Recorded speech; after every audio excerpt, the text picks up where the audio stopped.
Hello everyone, welcome to study Pathshala. Current affairs special में आप सभी के साथ मैं हूं सोनम सिंह और आज का हमारा टॉपिक इसमें रहने वाला है one sun one world one grid initiative. तो ये क्या इनिशिएटिव है इसके बारे में कंप्लीटली देखेंगे। And one thing before we start, ये वीडियो देखना आप लोगों ने बहुत कम कर दिया और शेयर भी नहीं करते हैं, तो ऐसा क्यों? अगर कोई भी कमी लगती है तो उसे कमेंट बॉक्स में बताइए, लेकिन अगर वीडियो पसंद आता है तो उसे लाइक और शेयर ज़रूर किया कीजिए ताकि हमारे लिए भी मोटिवेशन बना रहे। तो चलिए इसी के साथ स्टार्ट करते हैं। सबसे पहले देखिए कि कंटेक्स्ट क्या है, क्यों हम बात कर रहे हैं, अभी चर्चा में क्यों है ये चीज़। तो इसलिए क्योंकि केंद्र सरकार ने ये जो one sun one world one grid, इसे शॉर्ट में बोला जा रहा है OSOWOG, यानी कि ओसोवोग, ये बनाने का प्रोजेक्ट तैयार किया है। केंद्र सरकार में कौन से मंत्रालय के द्वारा? तो याद रखिएगा, इंपॉर्टेंट है, नवीन और नवीकरणीय ऊर्जा मंत्रालय के द्वारा। और न्यूज़ में इसलिए है क्योंकि इस प्रोजेक्ट को पूरा करने के लिए सरकार ने टेंडर मंगाने के लिए निविदा पत्र जारी किया है। अब इसके बारे में कुछ इंपॉर्टेंट पॉइंट्स देखते हैं, महत्वपूर्ण बिंदु देखते हैं कि क्या है ये। तो सबसे पहले तो देखिए, ये एक प्रस्तावित प्रोजेक्ट है। ठीक है, ये प्रोजेक्ट किस लिए है? वैश्विक इलेक्ट्रिसिटी ग्रिड बनाने के लिए।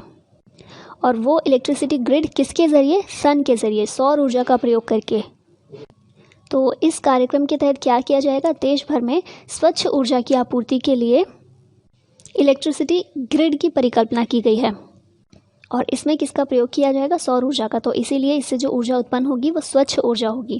इसमें कहा गया, ये जो प्रस्ताव केंद्र सरकार के द्वारा प्रस्ताव ये रखा गया है, इस प्रस्ताव में कहा गया है कि भारत देश का आधार केंद्र में होने के साथ सौर स्पेक्ट्रम को दो व्यापक क्षेत्रों में आसानी से बांटा जा सकता है। इस सौर स्पेक्ट्रम क्षेत्र कौन से हैं? वो क्षेत्र जहां पर सूर्य की जो किरणें हैं वो सीधी पड़ती हैं, या फिर सबसे ज़्यादा ऊर्जा सूर्य की जो क्षेत्र प्राप्त करते हैं उन्हें कहा जाता है सौर स्पेक्ट्रम क्षेत्र। और ये जो सौर स्पेक्ट्रम क्षेत्र हैं, ये दो भागों में इन्हें बांटा जाता है, सुदूर पूर्व और सुदूर पश्चिम। सुदूर पूर्व में कौन से देश आते हैं? म्यांमार, वियतनाम, थाईलैंड, कंबोडिया जैसे देश आते हैं। जबकि सुदूर पश्चिम की बात करें तो पश्चिम एशिया और अफ्रीका के क्षेत्र आते हैं यहाँ पर। तो इस प्रस्ताव में ये कहा गया है कि नवीन और नवीकरणीय ऊर्जा मंत्रालय को सुदूर पूर्व और सुदूर पश्चिम क्षेत्रों के 140 से अधिक देशों के बीच तालमेल बनाने, ऊर्जा नीति जारी करने और वैश्विक सहयोग के लिए रूपरेखा स्थापित करने को लेकर महत्वपूर्ण भूमिका निभानी है। किसे निभानी है? भारत को, क्योंकि जो सुदूर पूर्व है और सुदूर पश्चिम है, दोनों के बीच में भारत की स्थिति पड़ती है। ठीक है, तो केंद्र में भारत की स्थिति है, साथ ही इस तरह की कोई भी वैश्विक पहल को लेकर भारत का जो ट्रैक रिकॉर्ड रहा है वो काफ़ी अच्छा रहा है। तो भारत एक नेतृत्वकर्ता के रूप में देखा जाता है। तो एक तो भारत की भौगोलिक स्थिति जो केंद्र में है सुदूर पूर्व और सुदूर पश्चिम के, और दूसरा भारत की जो एक छवि बनी हुई है एक जिम्मेदार राष्ट्र की, तो इन दोनों को ही लेकर भारत की एक महत्वपूर्ण भूमिका इस क्षेत्र में हो जाती है। तो इस प्रस्ताव में ये भी कहा गया है कि इस पहल के जरिए भारत की परस्पर संबद्ध नवीकरणीय ऊर्जा संसाधनों के लिए वैश्विक परिवेश तैयार करने में एक और बड़ा कदम उठाने की योजना है। हम देख ही रहे हैं कि जिस तरह से ग्लोबल वार्मिंग बढ़ रही है, जलवायु परिवर्तन हो रहा है, तो इसलिए ज़रूरत है नवीकरणीय ऊर्जा के ज़्यादा से ज़्यादा प्रयोग करने की। ठीक है, जो भी हमारे पास नवीकरणीय ऊर्जा संसाधन हैं उनका प्रयोग करने की, और साथ ही नई खोज भी चलती रहती हैं ऊर्जा के लिए, नवीकरणीय ऊर्जा के लिए। तो हम इसमें देखते हैं कि सौर ऊर्जा जो है वो बहुत ही स्वच्छ, जितनी ऊर्जा हमें ज्ञात है उनमें से काफ़ी स्वच्छ सौर ऊर्जा को माना जाता है।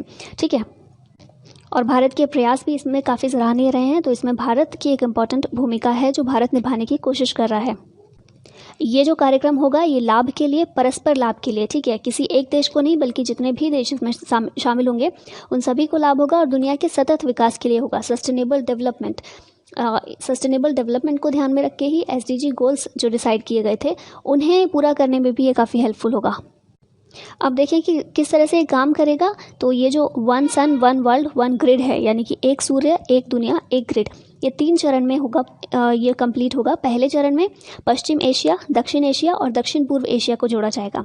ठीक है, दूसरे चरण में नवीकरणीय ऊर्जा संसाधन के मामले में दूसरे संपन्न क्षेत्रों को जोड़ा जाएगा जो कि नवीकरणीय ऊर्जा संसाधन के मामले में संपन्न है। ठीक है, और तीसरा चरण जो इसका होगा उसमें इलेक्ट्रिसिटी ग्रिड, यानी कि बिजली पारेषण ग्रिड के वैश्विक स्तर पर परस्पर संबद्ध के लिए होगा, यानी कि वैश्विक स्तर पर देशों को इससे जोड़ा जाएगा। तो याद रखिएगा 3 चरणों में इसको संपन्न किया जाएगा। पहला चरण पश्चिम एशिया, दक्षिण एशिया और दक्षिण पूर्व एशिया। दूसरे चरण में ऐसे देशों को भी शामिल किया जाएगा जो कि नवीकरणीय ऊर्जा संसाधन के मामले में जो धनी हैं, जो संपन्न हैं, ठीक है। और तीसरे चरण में पूरे विश्व को जोड़ने का इसमें प्रयास किया जाएगा। फिर आगे प्रस्ताव में ये भी कहा गया है कि परस्पर संबद्ध ग्रिड सभी शामिल इकाइयों को नवीकरणीय ऊर्जा के क्षेत्र में निवेश हासिल करने के साथ कौशल प्रौद्योगिकी में मदद करेगा और इससे जो भी लाभ होगा उसका प्रयोग किया जाएगा एसडीजी गोल्स को पाने के लिए, जैसे कि गरीबी उन्मूलन, साफ सफाई, खाद्यान्न और अन्य सामाजिक आर्थिक जो चुनौतियां हैं उनसे निपटने के लिए इसका प्रयोग किया जाएगा। और क्योंकि सभी देश आपस में परस्पर संबद्ध होकर इसमें काम करेंगे, इसीलिए परियोजना की लागत जो होगी वो भी कम आएगी, दक्षता बढ़ेगी और संपत्ति का उपयोग भी बढ़ेगा, ठीक है। और एक इम्पॉर्टेंट चीज़ जो याद रखिएगा कि इसका इनिशिएटिव जो लिया था भारत ने ही लिया था। भारत ने ही इंटरनेशनल सोलर अलायंस की शुरुआत की थी, वो भी भारत ने उसकी शुरुआत की थी, जो कि सौर ऊर्जा के क्षेत्र में, सौर ऊर्जा के उपयोग करने के क्षेत्र में काफ़ी बड़ा कदम माना जाता है। उसी तरह से वन सन वन वर्ल्ड और वन ग्रिड, ये जो कार्यक्रम है, ये जो इनिशिएटिव है, ये भी भारत के द्वारा ही शुरू किया गया है, जिसमें वैश्विक स्तर पर जिसे बनाने की पूरी योजना है और विश्व के बहुत सारे देशों को इससे जोड़ने का प्रयास किया जाएगा। अब क्योंकि भारत ने इसकी शुरुआत की है, तो हम सौर ऊर्जा के मामले में देखते हैं कि भारत का विजन क्या है। भारत सरकार का क्या विजन है कि सौर ऊर्जा प्रसार के लिए भारत क्या क्या कर रहा है, या भारत क्या कर चुका है, या फिर भारत क्या करने वाला है। तो एक तो हम देख ही रहे हैं जिसके बारे में वन सन वन वर्ल्ड और वन ग्रिड, ये जो कार्यक्रम है, ये जो इनिशिएटिव है, इसकी शुरुआत भारत ने की। इसके अलावा एक विश्व सोलर बैंक के गठन का प्रस्ताव भी किया है भारत ने। विश्व सोलर बैंक, ये बैंक ऐसा नहीं होगा जिसमें सोलर एनर्जी स्टोर की जाएगी, बल्कि बैंक ये इस चीज़ के लिए होगा कि जो भी हमें वर्ल्ड में किसी भी कंट्री को सोलर एनर्जी के लिए जो भी काम करना है, जो भी इनिशिएटिव करना है, उसमें ये बैंक हेल्प करेगा, ठीक है, जिसका नाम होगा विश्व सोलर बैंक। तो इसका प्रस्ताव भारत ने किया है कि इसका गठन हमें किया जाना चाहिए, हमें करना चाहिए। जैसे कि हम देखते हैं एशियाई विकास बैंक, वो किस लिए है, एशिया के देश जो हैं और एशिया के बाहर के भी देश हैं, उनके विकास के लिए वो बैंक लोन देता है या फिर काम करता है, हेल्प करता है देशों की। तो इसी तरह से विश्व सोलर बैंक का प्रस्ताव भारत ने किया है, जिससे अंतर्राष्ट्रीय सौर गठबंधन यानी कि इंटरनेशनल सोलर अलायंस, इसके मिशन को पूरा करने के लिए वित्त और प्रौद्योगिकी की लागत में कमी लाई जा सके और जो भी ISA के लिए मिशन को पूरा करने के लिए जो भी ज़रूरतें हों उनको पूरा किया जा सके। यह बैंक कुल $10 बिलियन का हो सकता है, जिसकी चुकता पूंजी $2 बिलियन हो सकती है। इस प्रस्तावित सोलर बैंक में भारत की हिस्सेदारी 30% तक हो सकती है। तो भारत के लिए इम्पॉर्टेंट होने वाला है ये बहुत ज़्यादा। भारत में प्रस्ताव इसका किया है, अगर ये शुरू हो जाता है तो भारत की हिस्सेदारी इसमें अकेले भारत की 30% होगी। तो हम सोच सकते हैं कि भारत एक नेतृत्व की भूमिका में यहाँ पर होगा। तो ये एक इम्पॉर्टेंट कदम है भारत के द्वारा सौर ऊर्जा प्रसार के लिए। दूसरी चीज़ हम देखें तो देश में 2030 तक 40% बिजली उत्पादन सौर और पवन जैसे अक्षय ऊर्जा संसाधनों से किया जाएगा। भारत का विजन है, भारत सरकार का विजन है ये कि 2030 तक 40% बिजली उत्पादन जो हमारे यहाँ हो रहा है वो सौर और पवन ऊर्जा जैसे अक्षय ऊर्जा संसाधन जो हैं या फिर नवीकरणीय ऊर्जा संसाधन हैं, उनके ज़रिए हमें 40% बिजली का उत्पादन करना है 2030 तक। फिर नेक्स्ट देखें तो भारत अपनी ऊर्जा ज़रूरतों को पूरा करने के लिए प्रदूषण फैलाने वाले कोयला की बजाय सौर और पवन ऊर्जा क्षेत्र में व्याप्त संभावनाओं को खोजने की दिशा में काम कर रहा है और काम करना शुरू भी कर दिया है। जैसे हमने एग्जाम्पल देखे ही हैं कि कई सारे स्टेट्स ने इसके लिए पहल की है कि उन्होंने सौर ऊर्जा से रिलेटेड काफ़ी कुछ करना शुरू कर दिया है। और कोयले की जो हम बहुत ज़्यादा कोयले पर निर्भर हैं उसको कम करने का काफ़ी भारत प्रयास कर रहा है और इसकी दिशा में आगे बढ़ रहा है। फिर आगे देखिए कि भारत के लिए और क्या क्या विजन है। तो अंतर्राष्ट्रीय अक्षय ऊर्जा एजेंसी जो है, इसके सर्वेक्षण के अनुसार भारत पूरी दुनिया में सबसे सस्ती सौर ऊर्जा का उत्पादन करने वाला देश बन गया है। बहुत इंपॉर्टेंट पॉइंट है, याद रखिएगा इसको, बिल्कुल कहीं भी आप यूज़ कर सकते हैं या फिर किसी एग्जाम में डायरेक्ट भी पूछा जा सकता है। तो अंतर्राष्ट्रीय अक्षय ऊर्जा एजेंसी, इसके अनुसार भारत पूरी दुनिया में सबसे सस्ती सौर ऊर्जा का उत्पादन करने वाला देश बन गया। इसमें एक चीज़ और ऐड कर लीजिएगा जो मैं यहाँ मेंशन करना भूल गई हूँ कि भारत तो है जो सबसे सस्ती सौर ऊर्जा का उत्पादन करता है, सबसे महंगी सौर ऊर्जा का उत्पादन करने वाला देश अंतर्राष्ट्रीय अक्षय ऊर्जा एजेंसी के द्वारा कौन सा है, तो वो है कनाडा।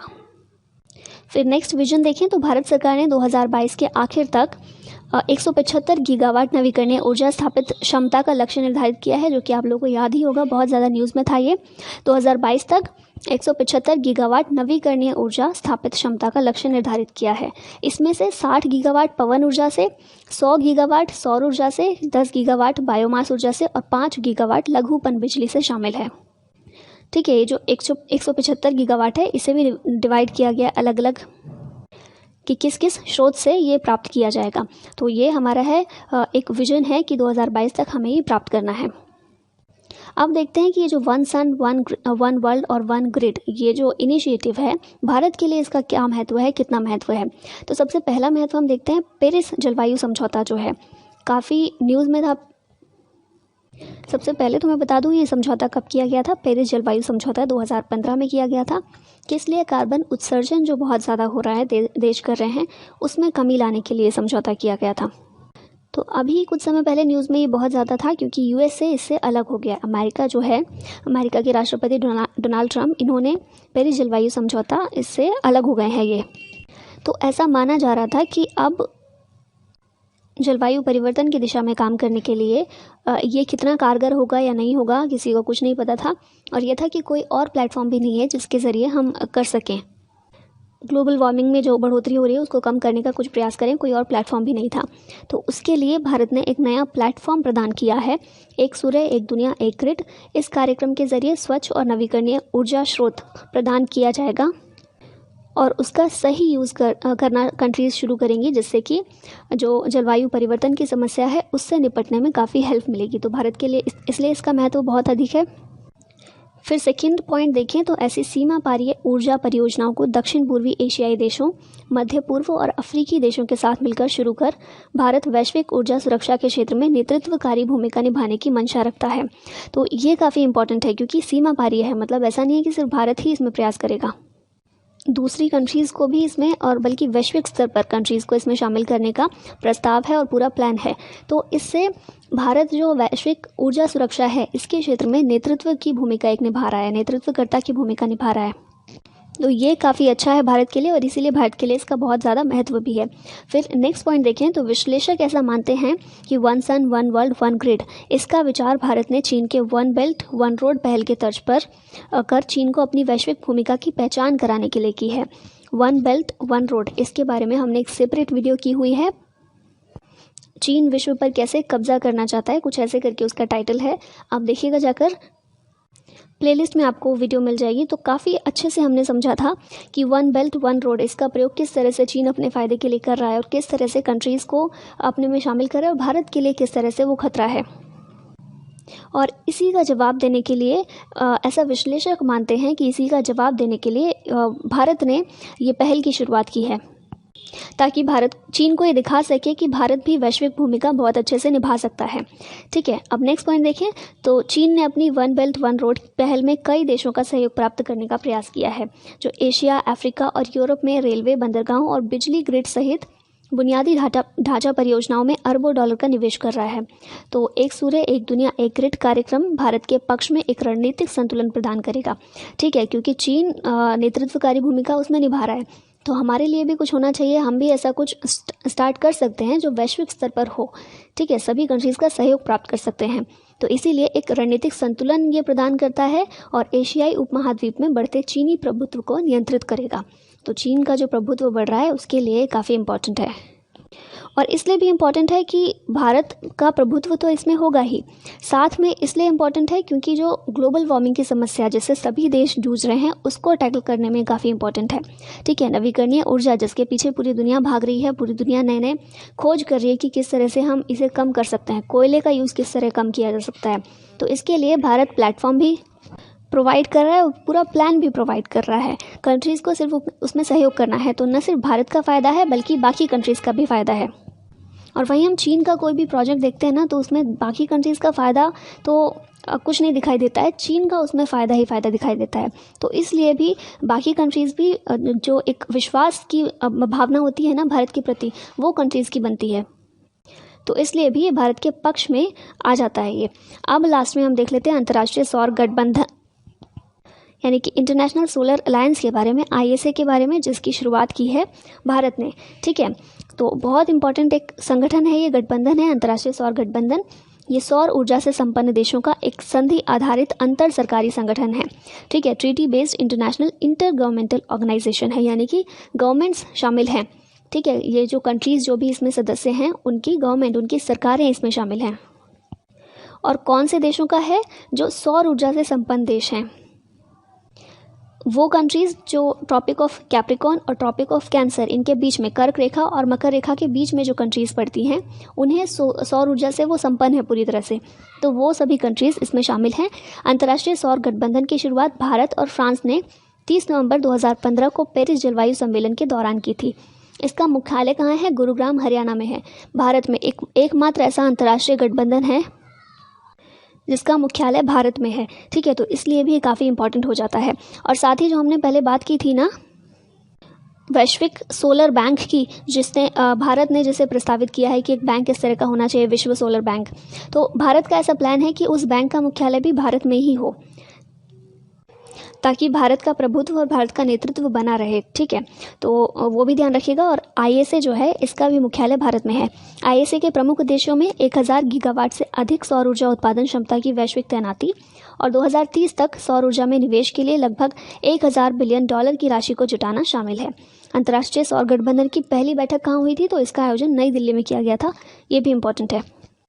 तो ये था complete topic one sun one world और वन ग्रिड के बारे में। भारत की क्या भूमिका है, भारत के लिए कितनी इंपॉर्टेंट है ये, और लास्ट में हमने देखा अंतर्राष्ट्रीय सौर गठबंधन के बारे में। वीडियो कैसा लगा ज़रूर बताइएगा, और लाइक और शेयर ज़रूर कीजिएगा, और चैनल को भी सब्सक्राइब ज़रूर कर लीजिएगा। तो आज के वीडियो यहीं समाप्त करते हैं। Thank you so much for watching this. जय हिंद।